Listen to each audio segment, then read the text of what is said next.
All right, so we're here for emergency podcast round 3 for the GWA Blast podcast.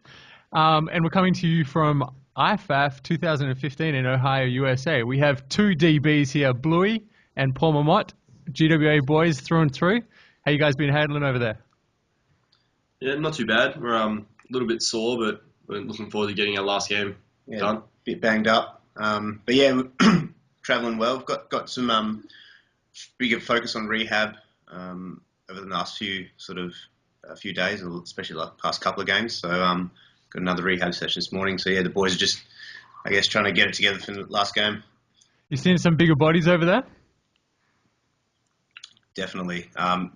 Although we've come with a bit bigger side as well, especially on the line. I think we've matched it quite well. The French guys are quite big, but I think, I'm not sure, Bluey could probably shed more light on this, but judging from the size of our O&D lines, we're actually not too bad in terms of size. Yeah, the only real standouts, USA this year has brought like a very large offensive line. They've usually they have faster guys, but this time they've gotten size, and they just look like a different group of people to everyone else. Because they've been pounding people, huh? They pounded who they just smashed 50 France. They smashed France. Yeah. What the hell? Yeah. What happened there?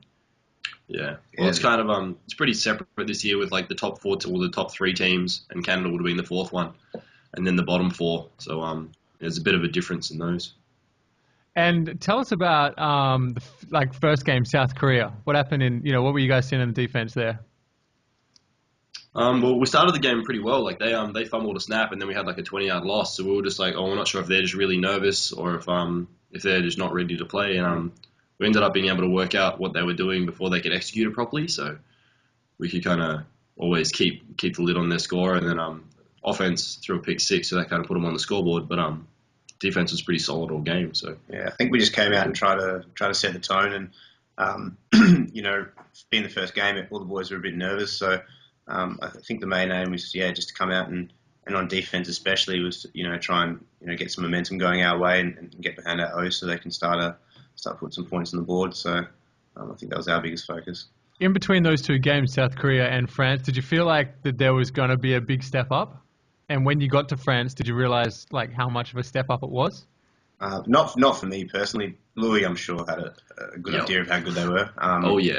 Yeah. I knew it was a big step up, but they had some ballers on their team, that's for sure. Bluey, you played some of those guys before, or are you seen them, European kind of ball before? What were you expecting? Yeah, I actually play with 2 of them. The one of the wide receivers, the slot receivers, and one of the safeties. So and then 2 of the other guys, one of the D linemen and one of the wide receivers I play against. So I kind of knew like what they'd have or who their better players would be. And we're watching film of the game, and it was just the little finer details that we missed out on a few plays that gave them the big scores. Like everyone else was pretty solid, just 1 or 2 mistakes. Yep. Kind of gave them the big play on that down. So we could have boxed with them, but unfortunately they were just a bit outclassed us a little bit. Yep. And the weather, it looked like kind of that sort of little bit slippery, little bit dewy kind of weather as well. Probably didn't play a part. Yeah. It was definitely, there was a lot of fumbling and a lot of bad ball control, I guess. It's ugly. And tell us a little bit about the Brazil game we watched last night. So they looked, I guess, better than South Korea, a little bit more organised, but you still had their number.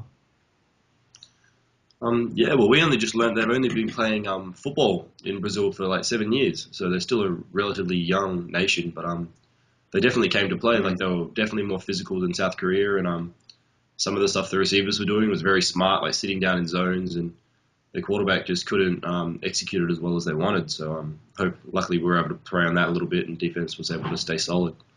Now tell us a little bit about the camp life over there. Have surely you got some some dirt you want to dish on people, you want to name and shame a few people. Is there any Gridiron West people? I mean, sure, come on, Bryn. No one's that squeaky clean. Come on. I don't know. Bryn's he keeps a clean sheet. Yeah. I don't know if there's too much dirt. There's definitely been a big rivalry in the old ping pong over here. A lot of trash talking on the Outback group. The kicker is actually quite good at ping pong, and he lets everyone know it. Yeah. So it's quite interesting. Coach was actually considering himself the reigning champion until he got done a couple of nights ago. So it's getting the banter's getting pretty intense. We've been hearing about that actually. We heard Bluey, you're pretty decent on the ping pong table. Yeah, I was pretty good. Me and there's about 3 others that are pretty good. Nate is actually quite good Yeah? at ping pong as well. So He's only got little arms though. How's he gonna? He doesn't really have the sort of range as you guys.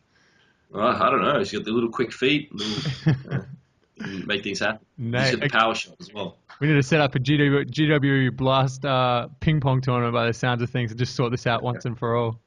Now, what about Ohio itself, university? So they're on break at the moment, so you won't be seeing many people around. Tell us a little bit. Have you been out into the town and had a look around?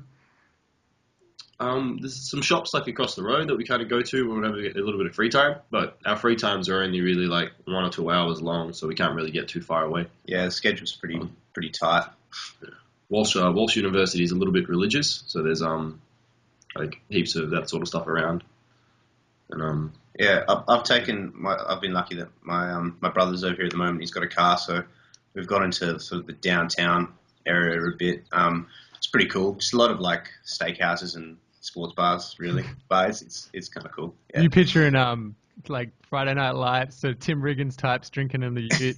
Is that kind of what you're? I think it's a similar sort of vibe. Yeah, it's a really kind of small town, especially at Ashland as well. When we had the training camp, it was very much like that. Yeah.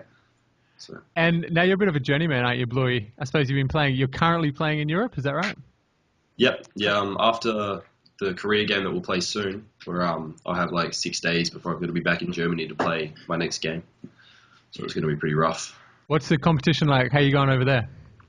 We've had like how the season sort of spaced itself out. We've had 4 or 5 of our toughest 6 games like in the first half. We've had them already, and we lost 2 of them and won 3 of them. So we hopefully we got another 6 games straight when we go back, and it's majority of the easy teams and then 1 hard team. What about your personal development? Tell us a little bit how like stepping to that next level from say basically you came from GW straight into that. Yeah, I think what kind of hurt me more is I came from playing quarterback and like running back to going over to play safety, and it took me a while had to learn how to play defense again properly and then play at the high level. So that was kind of tough for me last year.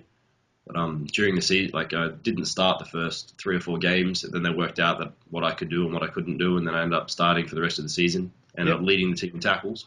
Nice. And then so I played like a lot of special teams as well. Like the Americans, they do a lot of stuff on offense and defense, but they don't play a lot of special teams, and I'd kind of excel at that sort of stuff. And then this year it's going a little bit better because I'm 2 years in the system. I understand everything. It's the same system in the Outback team to the German team, so it's very helpful for me. So this year I've been able to get 4 interceptions, so I'm leading the league in interceptions per game, which is kind of cool. Damn, GW represent.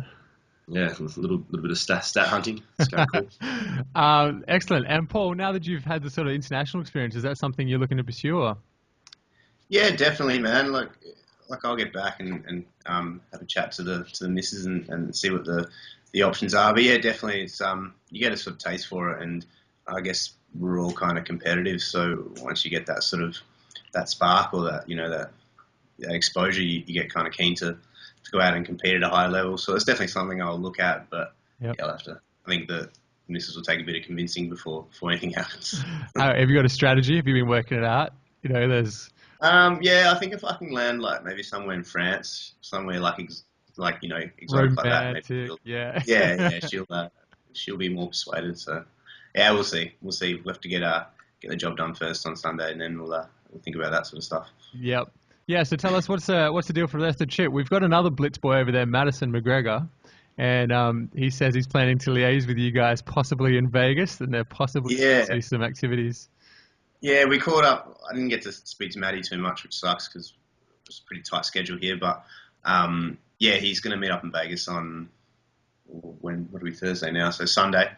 So we've got a couple of days in Vegas together, so we'll catch up over a few lemonades, I'm sure. So it'll be good. You've not been out with Madison before, have you?